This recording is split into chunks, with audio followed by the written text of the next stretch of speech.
पिंगलक और दमनक की कहानी। अरे, अब भी पिंगलक जो शिकार करके लाता है उससे हमें भरपेट भोजन तो मिल ही जाता है, तब बेकार ही झंझट में पड़ने से क्या फायदा। नमस्कार दोस्तों, आज हम लाए हैं आपके लिए एक रोमांच भरी कहानी। अगर आप भगवान कृष्ण के सच्चे भक्त हैं तो मित्रों वीडियो को लाइक एंड सब्सक्राइब करें। दमनक बोला, तो तुम क्या केवल भोजन के लिए ही जीते हो? ये तो ठीक नहीं। अपना पेट कौन नहीं भर लेता? जीना तो उसका ही उचित है जिसके जीने से और भी अनेक लोगों का जीवन चलता हो। दूसरी बात ये कि शक्ति होते हुए भी जो उसका उपयोग नहीं करता और उसे यूं ही नष्ट होने देता है, उसे भी अंत में अपमानित होना पड़ता है। कर्तक ने कहा, लेकिन हम दोनों तो ऐसे भी मंत्री पद से च्युत हैं, फिर राजा के बारे में ये सब जानने की चेष्टा करने से क्या लाभ? ऐसी हालत में तो राजा से कुछ कहना भी अपनी हंसी उड़वाना ही होगा।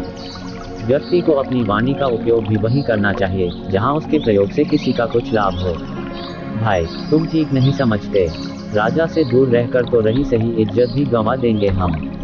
जो राजा के समीप रहता है उसी पर राजा की निगाह भी रहती है और राजा के पास होने से ही व्यक्ति असाधारण हो जाता है।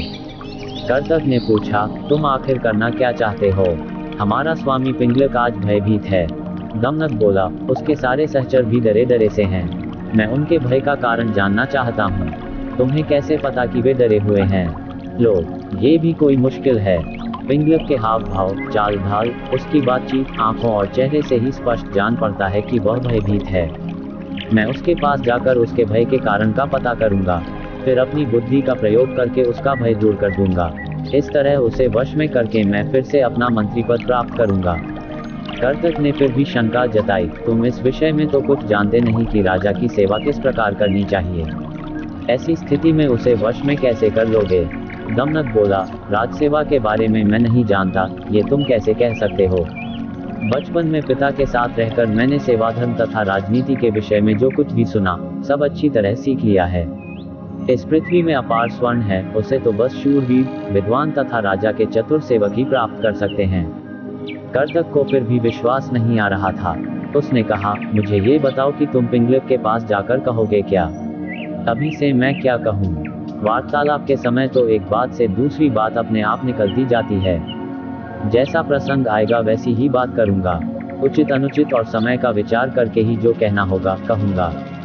पिता की गोद में ही मैंने यह नीति वचन सुना है कि अप्रासंगिक बात कहने वाले को अपमान सहना ही पड़ता है, चाहे वह देवताओं के गुरु बृहस्पति ही क्यों न हो। कर्तक ने कहा, तो फिर यह भी याद रखना कि शेर, बाघ आदि हिंस्र जंतुओं तथा सर्प जैसे कुटिल जंतुओं से संपन्न पर्वत जिस प्रकार दुर्गम और विषम होते हैं, उसी प्रकार राजा भी क्रूर तथा दुष्ट व्यक्तियों की संगति के कारण बड़े कठोर होते हैं, जल्दी प्रसन्न नहीं होते, और यदि कोई भूल से भी राजा की इच्छा के विरुद्ध कुछ कर दे तो सांप की तरह डसकर उसे नष्ट करते उन्हें देर नहीं लगती।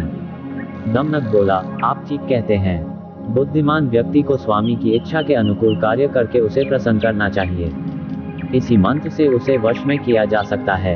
कर्तक ने समझ लिया कि दमनक ने मन ही मन पिंगलक से मिलने का दृढ़ निश्चय कर लिया है। वह बोला, ऐसा विचार है तो अवश्य जाओ। बस मेरी एक बात याद रखना कि राजा के पास पहुंचकर हर समय सावधान रहना। तुम्हारे साथ ही मेरा भविष्य भी जुड़ा है। तुम्हारा पथ मंगलमय हो। कर्तक की अनुमति पाकर दमनक उसे प्रणाम करके पिंगलक से मिलने के लिए चल पड़ा। सुरक्षा के लिए व्यूह के बीचों बीच बैठे पिंगलक ने दूर से ही दमनक को अपनी ओर आते देख लिया। उसने व्यूह के द्वार पर नियुक्त प्रहरी से कहा, मेरे पूर्व महामंत्री का पुत्र दमनक आ रहा है, उसे निर्भय प्रवेश करने दो और उचित आसन पर बैठाने का प्रबंध करो। दमनक ने बेरोक-टोक पिंगलक के पास पहुंचकर उसे प्रणाम किया, साथ ही उसका संकेत पाकर वह निकट ही दूसरे मंडल में बैठ गया। सिंहराज पिंगलक ने अपना भारी पंजा उठाकर स्नेह दिखाते हुए दमनक के कंधे पर रखा और आदर के साथ पूछा, कहो दमनक, कुशल से तो रहे? आज बहुत दिनों के बाद दिखाई पड़े, किधर से आ रहे हो? दमनक बोला, महाराज के चरणों में हमारा क्या प्रयोजन हो सकता है, किंतु समय के अनुसार राजाओं को भी उत्तम, मध्यम तथा अधम हर कोटि के व्यक्ति से काम पड़ सकता है। ऐसे भी हम लोग महाराज के सदा से ही सेवक रहते आए हैं। दुर्भाग्य से हमें हमारा पद और अधिकार नहीं मिल पाया है, तो भी हम आपकी सेवा छोड़कर कहां जा सकते हैं। हम लाख छोटे और असमर्थ सही, किंतु कोई ऐसा भी अवसर आ सकता है जब महाराज हमारी ही सेवा लेने का विचार करें। पिंगलक उस समय उद्विग्न था। बोला, तुम छोटे बड़े या समर्थ असमर्थ की बात छोड़ो दमनक, तुम हमारे मंत्री के पुत्र हो, अतः तुम जो भी कहना चाहते हो निर्भय होकर कहो। अभयदान पाकर भी चालाक दमनक ने राजा के भय के विषय में सबके सामने बात करना ठीक नहीं समझा। उसने अपनी बात कहने के लिए एकांत का अनुरोध किया। पिंगलक ने अपने अनुचरों की ओर देखा। राजा की इच्छा समझकर आसपास के जीव जंतु हटकर दूर जा बैठे। एकांत होने पर दमनक ने बड़ी चतुराई से पिंगलक की दुखती रग ही छेड़ दी। बोला, स्वामी, आप तो यमुना तट पर पानी पीने जा रहे थे, फिर सहसा प्यासे ही लौटकर इस मंडल के बीच इस तरह चिंता से व्यग्र होकर क्यों बैठे हैं? उद्धरण उद्धरण। दमनक की बात सुनकर सिंह पहले तो सकुचा गया, फिर दमनक की चतुराई पर भरोसा करके उसने अपना भेद खोल देना उचित समझा। पल भर सोचकर बोला, दमनक, ये जो रह रहकर गर्जना सी होती है, इसे तुम भी सुन रहे हो न? सुन रहा हूँ महाराज, बस इसी के कारण मैं क्षुब्ध हूँ। तट पर यही गर्जना बार बार हो रही थी।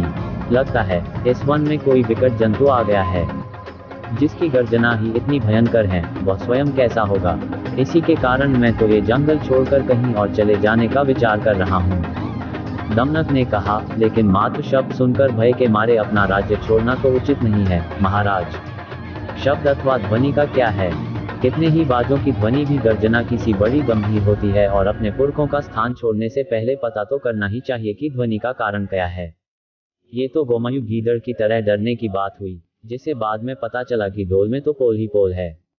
पिंगलक ने पूछा, गोमयूर गीदड़ के साथ क्या घटना हुई थी?